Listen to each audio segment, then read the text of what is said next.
민주당이 세제 개편안이 담고 있는 세금 차별 방안에 대한 국민 저항 운동을 중단한 것은 아닙니다.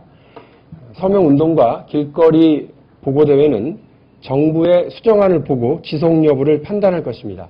다만 특위 차원에서는 거리 서명 운동을 잠정 유보한 상태라는 점을 말씀드립니다.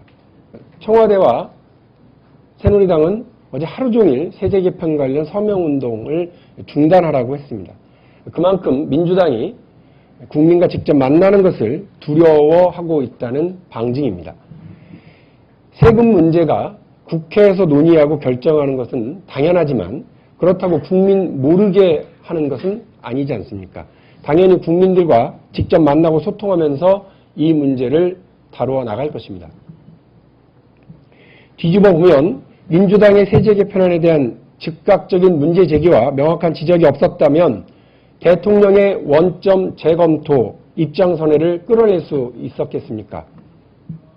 민주당이 거리 서명 운동 및 국정원 개혁 장애투쟁과 동시 병행 전략을 가지지 않았더라면 청와대가 어제와 같은 백기투항 입장을 발표할 수 있었겠습니까? 아마 국민들도 동의한다라고 밀어붙였을 겁니다. 실제로 비판의 목소리가 나왔던 초반에 그리고 어제 오전까지만 해도 현호석 경제부총리와 조원동 청와대 수석 그리고 새누리당의 나성인 부의장을 중심으로 한 모든 여권 내 인사들이 조세 개편안을 두둔하고 훌륭한 방안이라고 앞장서서 칭찬하기까지 했었습니다.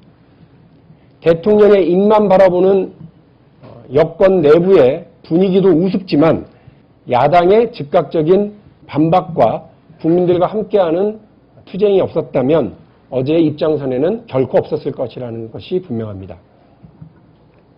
민주당은 국회 내 소수 야당의 유력한 힘이 되는 국민들의 지지를 얻고 응원을 확인할 수 있는 방법을 포기하지 않을 것이고 국정원 개혁도 세금 문제도 국민 몰래 처리하려는 청와대와 여당의 꼼수를 국민과 함께 막아내겠습니다. 문제는 과세 구간을 어떻게 조정하느냐가 아니라 어떻게 세금 차별 없는 공평과세를 실현할 것이냐에 있습니다.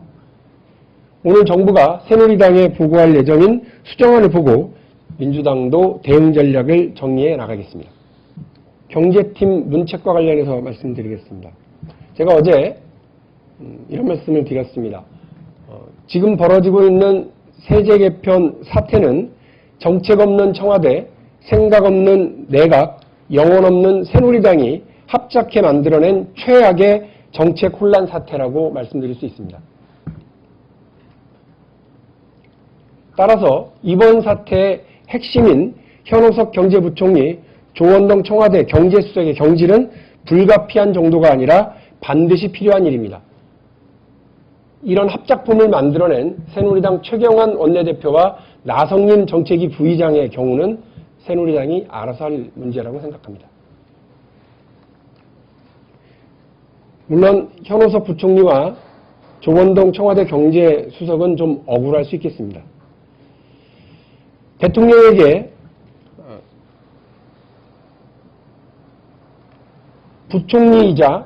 부총리와 경제수석이기 때문에 대통령에게 보고하고 함께 논의를 해왔을 자신들에게 책임을 지라고 이야기하는 것이 억울할 수 있겠지만 어쩌란 말입니까? 이번 일로 대통령 그만두라고 할 수는 없는 일 아닙니까? 옛날에도 왕과 세자가 잘못을 하면 그 신하들과 스승들이 책임지거나 회초리를 대신 맡기도 했습니다. 부총리와 경제수석이니 늘 박근혜 대통령에게 보고하고 협의를 했겠지만 이번 세제 개편 관련 회초리는 현호석, 조원동 두 사람의 몫으로 보입니다. 잠시 기억을 과거로 돌려보겠습니다. 2003년 9월 3일 김두관 당시 행정자치부 장관 해임이 가결되었습니다.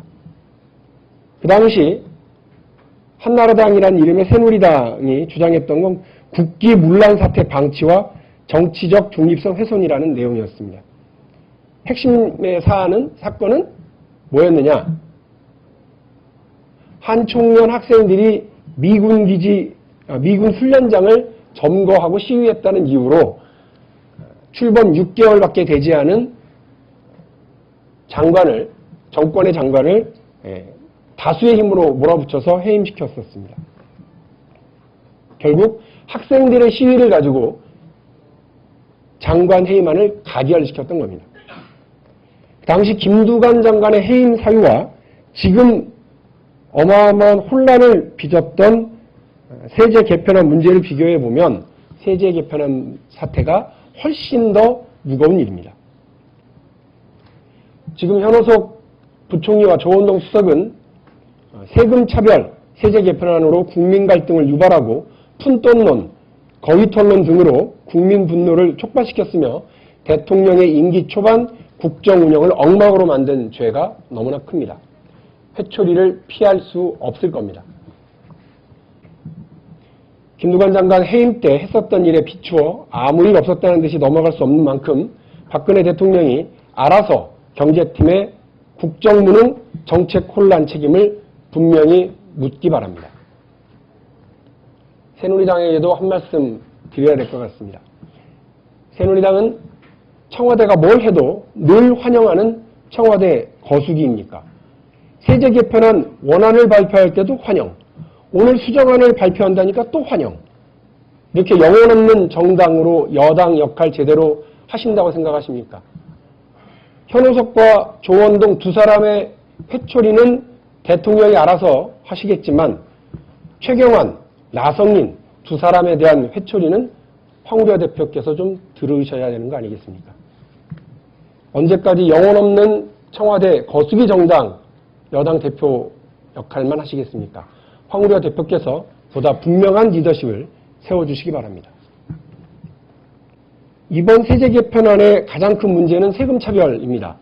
그런데 여권 일부에서 벌써부터 증세가 어려우니 공약 수정이라는 이름으로 공약 파기를 아예 선언해야 되는 거 아니냐는 언급과 분위기가 감지되고 있습니다.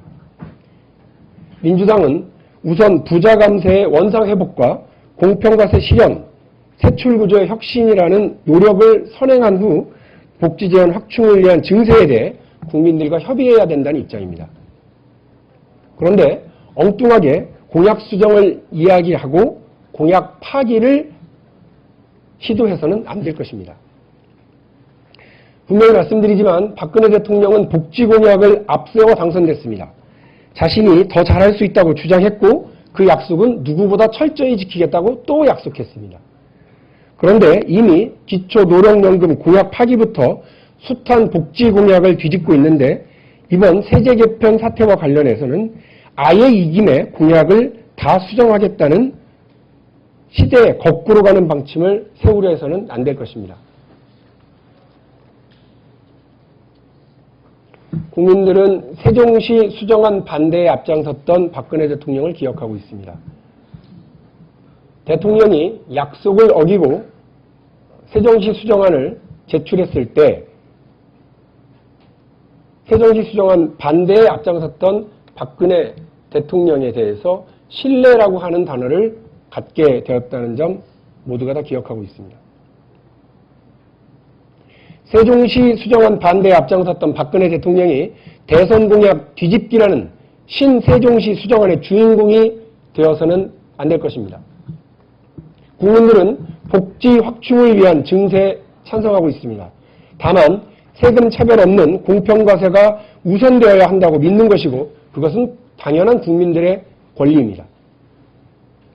국세청 발표에 따르면 2010년 실시한 고소득 자영업자에 대한 기획세무조사에서 소득 탈루율이 무려 39.1%에 달했습니다. 2010년 국세청이 전문직 451명에 대한 세무조사를 실시하고 추징한 탈루 세금만 2,030억에 달합니다. 세금 차별 없는 공평과세 없이 봉급쟁이 유리지갑 털어가려는 정부의 태도에 우리 국민들이 분노하는 이유가 바로 여기에 있습니다. 아무런 노력도 없이 사과나 해명도 없이 약속부터 뒤집는 것은 정권 몰락의 지름길일 뿐입니다. 다시 말씀드리겠습니다.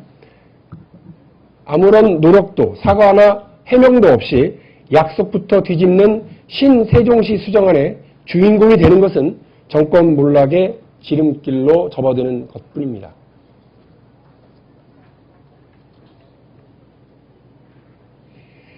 제가 어제도 유일호 대변인 말씀 뒤에 국회로 복귀하라라고 하는 이런 허망한 새누리당 주장과 관련해서 한 말씀 드렸는데 오늘 다시 드리겠습니다. 방금 저희 브리핑에 앞서서 강은희 원내대변인께서 또다시 민주당은 국회로 돌아오라라고 하는 엉뚱한 호소를 하고 가셨는데요. 어제 새누리당이 국회에서 본회의를 함께한 정당은 도대체 어느 당입니까? 어느 당 의원들하고 본회의를 하셨기에 지금 민주당은 돌아오라, 민주당은 돌아오라 이렇게 엉뚱한 하소연을 하고 계시는지 모르겠습니다. 자꾸 들어오라고 하시는데요. 그런 얘기를 국회에서 듣는 저도 민주당도 민망하기 그지없습니다. 잘 모르시나 본데 다시 말씀드리는데요. 민주당이 지금 하고 있는 전략은 2005년부터 2006년까지 6개월 동안이나 밖에 나가 있었던 박근혜식 국회 가출투쟁이 아니라 원내외 병행 전략입니다. 따라서 국회에서의 일정도 충실히 하고 천막본부를 중심으로 국민들과 만나는 일도 충실히 진행하고 있습니다. 민주당은 결산국회에도 임할 것이고 다가오는 정기국회 국정감사도 철저히 준비하고 진행해 나갈 것입니다. 또 오늘처럼 원내대책회의는 가급적 국회에서 진행할 방침이라고 하는 점도 분명히 말씀드립니다. 다시는 국회에 들어와서 열심히 활동하고 말 안 듣는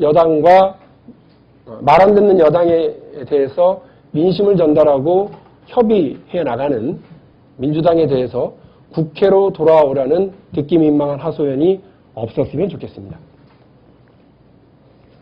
다음 말씀 드리겠습니다. 오늘 아시는 것처럼 김한길 대표와 지도부가 독도를 방문합니다. 헌법 제3조 대한민국의 영토는 한반도가 그 부속도서로 한다는 헌법 규정에 따라서 독도는 언제든 지켜내야 할 대한민국의 영토다라고 하는 점 분명히 말씀드리고요. 여기에서 김한길 대표는 대일본 관련 메시지 그리고 8.15 광복절을 앞둔 대국민 메시지를 발표할 예정에 있습니다. 마치겠습니다. 고맙습니다.